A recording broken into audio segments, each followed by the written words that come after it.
The Reserve Bank says it might be ready to pause on interest rate hikes. The Intergovernmental Panel on Climate Change warns countries like Australia need to do much more on reducing emissions. And Rupert Murdoch to marry for the fifth time. It's Wednesday, the 22nd of March, 2023. Welcome to Fear and Greed, Australia's most popular business podcast. I'm Michael Thompson, and good morning, Sean Aylmer. Good morning, Michael. Always exciting when you've got a wedding announcement on the show. Oh, Rupert Murdoch. Sorry, I've got a very short-term memory. I said it about 8 seconds ago and I promptly forgot it. I thought, oh, hello, what are you going to bust out here today, Sean? So, Sean, we've got an interview today, something a little bit different. A really good story. Beck Jefford, the co-founder of Ultraviolet Skincare. Yes, so we spoke to her fellow co-founder, Ava, back in August 2020, and the company was really just getting started. So we thought we'd check in on Ultraviolet Skincare. Wow, haven't they done well? Rolled out in the UK, heading into Europe. Great story of a successful Aussie company and a fantastic chat with Beck. Well worth a listen. Yeah, it is a ripper. It's coming up a little bit later on. The main story this morning, though, Sean, the Reserve Bank will consider pausing further interest rate hikes when it meets in less than 2 weeks, according to the minutes of the most recent board meeting.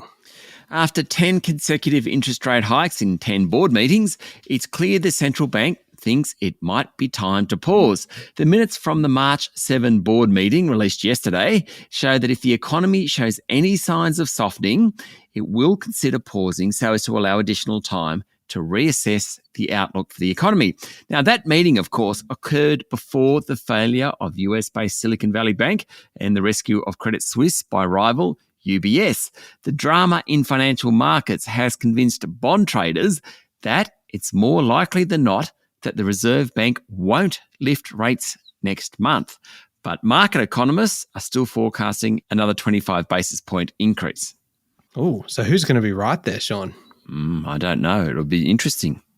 What is the Reserve Bank looking for? And what is the important data here?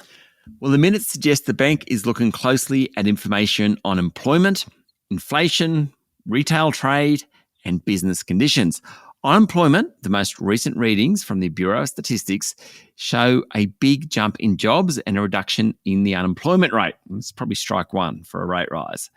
The National Australia Bank Business Conditions Index, released last week, suggests things are still pretty good. Strike two. But we don't quite have a strike three.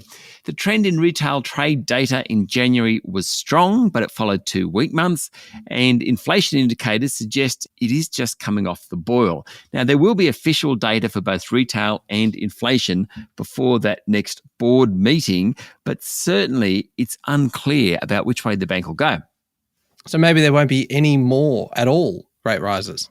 Well, who knows? I mean, the minutes do say that the central bank has forecast a return of inflation to the Reserve Bank's 2 to 3% target band by the middle of 2025 on the basis that there are more rate rises. But plenty has happened since that meeting was held 2 weeks ago. It isn't very easy for central banks anywhere at the moment. They want to jump on inflation. We know that. They've made that very clear. But they also don't want to trigger a major financial market sell-off and preferably not a recession. So they've got their hands full at the moment, Michael. I love how quickly you moved on when I started speculating about there not being any more rate rises at all. You brought it back to the facts very quickly because, as we know, Sean, out of the two of us, I am the least qualified to speculate here. That doesn't stop you, though. No, it never stops me. I would be the least qualified out of a whole bunch of people, not just out of the two of us. It has never stopped me speculating, and I was most excited at the potential for a rumble between bond traders and market economists over who's going to be right. But again, you brushed me quickly on that too. Sorry about that. That's all right. How did the local market perform yesterday? It was better than the day before. The S&P ASX 200 closed up 0.8% to 6,955 points. Macquarie Group was a really good performer. It was up about 3.5%. Now, remember, back on Monday, it lost 4.5% as a result of all this financial crisis going on. Generally, the banks were better, with Westpac up nearly 2%. ANZ was about 1.5% higher. Regional lender Suncorp rose 2.5%. A few other companies did fairly well. BHP, Wesfarmers, Aristocrat Leisure, they all did pretty well. Underperformers included Telstra and Coles. Best on the day was coal miner New Hope. More on that shortly. Next best was Domino's, one of my favourite stocks. Its share price jumped 6%. Now, the pizza maker's share price is down more than 30% over the past month since its disappointing half-year result. But now some investors think it might have fallen too far. And Michael, a couple of financial stocks which haven't had a good time recently, AMP and Magellan Financial, both rose nearly 5% yesterday. You mentioned just then that Domino's is one of your favourite stocks. We're obviously not an investment podcast, but what is it about Domino's that gets you so excited? Well, I just like the fact that an Australian pizza maker can go so global and do so well. Now, its share price hasn't done well recently, but it's in, a dozen countries or thereabouts, hundreds or thousands of stores. I just like that story, Michael. Yeah, it is a good story.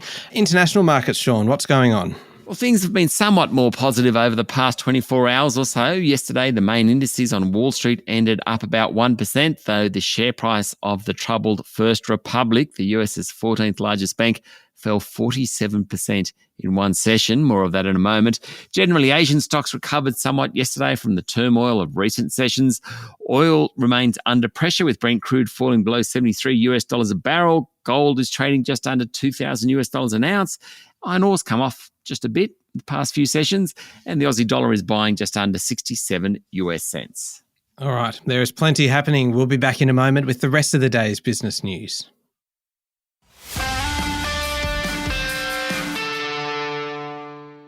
Sean, the Intergovernmental Panel on Climate Change has warned that countries like Australia will need to make deep, rapid and sustained reductions in greenhouse gas emissions to limit global warming to 1.5 degrees. Yes, while countries including Australia have committed to limiting global warming, the IPCC says emissions will need to be cut in half by 2030 to achieve that 1.5 degree goal. The report says the challenge of beating global warming has gotten much harder in the past 5 years as greenhouse emissions continue to rise. The report found average annual greenhouse gas emissions between 2010 and 2019 were higher than any previous decade on record, with almost 80% of global emissions coming from energy, industry, transport, and the building sector. It found that up to 3.6 billion people lived in regions considered highly vulnerable to climate change. It really is quite shocking, some of the numbers that they're throwing out, and clearly the globe isn't doing enough. Yeah, on the same topic, Sean, though not necessarily the same line of thinking, I suppose, miner New Hope says it will be able to double coal production over the next 6 years, encouraged by the need for energy security. Somewhat ironic, isn't it? This came out just a few hours after the IPCC said, do not do any more fossil fuel. Yeah, it's unfortunate timing, I would say. Very unfortunate. Now, look, after announcing a doubling of half-year profits to $669 million for the 6 months to the end of January and a special dividend for shareholders, New Hope said an increased supply of coal is needed to allow for a reasonable and responsible transition to green energy. New Hope already has 2 new mines set to deliver their first coal within the next year, and the group expects coal production from existing assets to rise from 7.9 million tonnes last year to more than 14 million tonnes in 2026. New Hope Chief Executive Rob Bishop said the new mines coming online would not be enough to satiate demand given the number of pits closing in the next few years. New Hope's share price jumped 8% yesterday, but it's still down 20% over the past couple of months. Now, Michael, I don't think you'd get 2 stories on the same topic as far away from each other as we just have. No, we couldn't have planned that timing, could we? No. That is quite extraordinary in the fact that they're one after the other on the same day. Well played, Sean. Thank you very much. As though you did that deliberately. Andrew Forrest has launched a $760 million takeover bid for Mincor Resources, sending the nickel producer's share price up 40%. The offer is through Forrest privately owned Wailu Metals and is a 35% premium to Monday's closing price. The offer is $1.40 a share, but Mincor yesterday closed higher than that, so it suggests investors expect a better offer or maybe even another bidder, maybe even BHP. Why BHP? Because Mincor is a key supplier to BHP's Nickel West business. Wailu already owns 19.9% of Mincor. IGO, another miner, owns 7%. Be interesting to see how this one plays out. And how about this one, Sean? Incitec Pivot has sold its ammonia manufacturing facility in the US for $2.5 billion. Yep, but that pretty much clears the way for the company to demerge, which, if successful, will split the group into an explosives business and a fertiliser business. Incitec also announced yesterday it secured a 25-year ammonia supply agreement with CF Industries Holdings. That's valued about $425 million. Not surprisingly, Incitec Pivot's share price jumped more than 3% yesterday. So if they're changing direction, that is really a big Incitec pivot, isn't it? Nice. No, it wasn't nice. You were giving me way too much credit for that, Sean. That was horrible, and I apologise. A school friend of the son of a former tax office commissioner has been found guilty of one of Australia's biggest corporate tax frauds, marking the end of a marathon trial over the scam. Following a 9-month trial and 2 months of deliberation, a jury in the New South Wales Supreme Court yesterday found Patrick Wilmot, aged 36, guilty of conspiring to defraud the Commonwealth in dealing with more than $1 million in proceeds of crime, according to a report in the Financial Review. Adam Cranston, who's 36, his sister Lauren, who's 30, lawyer Dev Menon, who's 39, and former professional snowboarder Jason Onley, who's 52, were found guilty by the same jury earlier this month. Now, Adam and Lauren Cranston are the children of former Australian Tax Office Deputy Commissioner Michael Cranston. Michael Cranston is not accused of any wrongdoing in any of this. The conspiracy defrauded the tax office of more than $105 million from 2014 to 2017 through a free payroll service known as Plutus Payroll that shifted tax money using a complex network of second-tier companies. Now, sentencing for the five will occur on May 4. 16 people were charged in total, and there's been 13 convictions so far. It's been quite a story, hasn't it? It has been an amazing story. Sean, Downer EDI, the Integrated Services Group, awarded millions of dollars of transport works contracts to a company without a website or employees, according to submissions made to the New South Wales Independent Commission Against Corruption. Now, before we go on here, Michael, I'd just like to say that was written as New South Wales's Independent Commission Against Corruption. We had this debate yesterday about the use of the apostrophe S. And there was a word that you could not say. Heliuses. Heliuses. Didn't like the apostrophe S again, Michael. No, I'm just tidying up your work, Sean, just trying to make it a little bit easier to listen to. I didn't know how to say it. I'm like New South Wales's. It's a bit messy. It is a bit messy. Anyway, the submissions alleged the contracts enabled a former manager to pocket hundreds of thousands of dollars in profits and others to take cash kickbacks, according to the Financial Review. ICAC, which this week held its first day of hearings in an investigation known as Operation Hector, is examining two multi-million-dollar programs run by Transport for New South Wales, which used Downer as its principal contractor from 2016. Now, one was for the Transport Access Program, which involved building ramps, lifts, lighting and car parking at rail stations. The other one involved rail corridors and platform modifications for New South Wales' new intercity train fleet. ICAC alleges that most of the $10.3 million in taxpayer funding for these programs ended up being paid to just 3 private companies. Be interesting to see how this unfolds, Michael. Oh, yeah, that sounds fascinating. And finally, Sean, we mentioned this one at the top of the show. Rupert Murdoch will marry for the 5th time, saying he dreaded falling in love, but he knows that this will be his last marriage, which actually sounds a little bit ominous, doesn't it? It does. How much confidence can you have going into a marriage when the groom says, this will be my last marriage? I know I've had 4 before. This time I'm serious. Anyway, the 92-year-old will marry Anne Leslie Smith, a 66-year-old former dental hygienist, model and radio presenter, and widow of US country music star Chester Smith. Mr. Murdoch met Ms. Smith 6 months ago at his vineyard in California. He popped the question on St. Patrick's Day. And Michael, the wedding is scheduled for late summer in the Northern Hemisphere. Now, back in 2016, he married Jerry Hall, who had been Mick Jagger's longtime partner, but they divorced in August last year. Previously, he was wedded to Wendy Dang. They had 2 children. Elizabeth, Lachlan and James Murdoch are the offspring of his 31-year marriage to Anna Torv, and he also had 1 child, Prudence, with his first wife, Patricia Booker. Anyway, good luck to Rupert Murdoch and Anne Leslie Smith. Yes, indeed. International news time, Sean, and there is a second and new rescue plan being hatched for the US's 14th largest bank, First Republic, after a $30 billion lifeline failed to arrest a sell-off in the lender.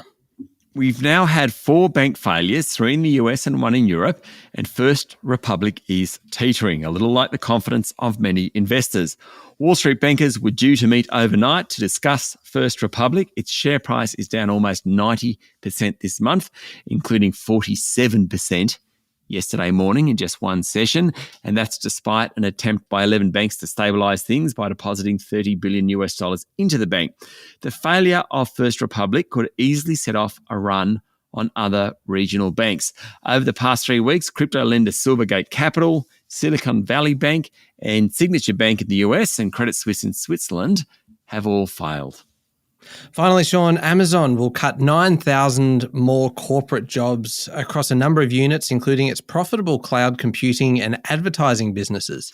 Amazon has already said it's cutting 18,000 positions, and the latest round adds to the misery in the tech sector. Last week, Meta, owner of Facebook, said it would cut about 10,000 jobs in coming months.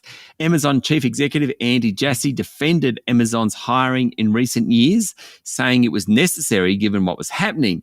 But now Amazon wants to be more streamlined in its costs and headcount.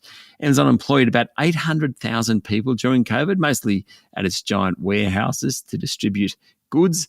By the end of last year, it had 1.5 million staff globally, including 35,000 corporate workers. A bunch of those are to go, though. All right, up next is the Fear and Greed Daily interview. Today, Sean, you're speaking with Beck Jefford, co-founder of Ultraviolet Skincare. This is a great story. It sure is. This is a couple of women who got together and decided that they wanted to make a better skincare product, a sunscreen specifically. And they've done very well in Australia, very well in the UK, and now they're pushing into Europe. It's just a great tale of a small business from Australia that's doing well. Yeah, it's coming up next in the Fear and Greed playlist on your podcast platform or at fearandgreed.com.au. And of course, Sean, today is Wednesday, and we both know what that means. It's how do they afford that day, Michael? It actually is. And it's obviously not as catchy a name as Wednesday, but how do they afford that day is starting to catch on. It is our sister podcast, and this is all about kind of making your money work a little bit harder for you. What we're looking at this week is basically, is it ever too late to really start focusing on your finances and focusing on your investments and focusing on your super? And a spoiler alert, no. It's never too late, and we're going to explain how to do it. So it's worth checking out wherever you listen to your podcasts. Thank you very much, Sean. Thank you, Michael.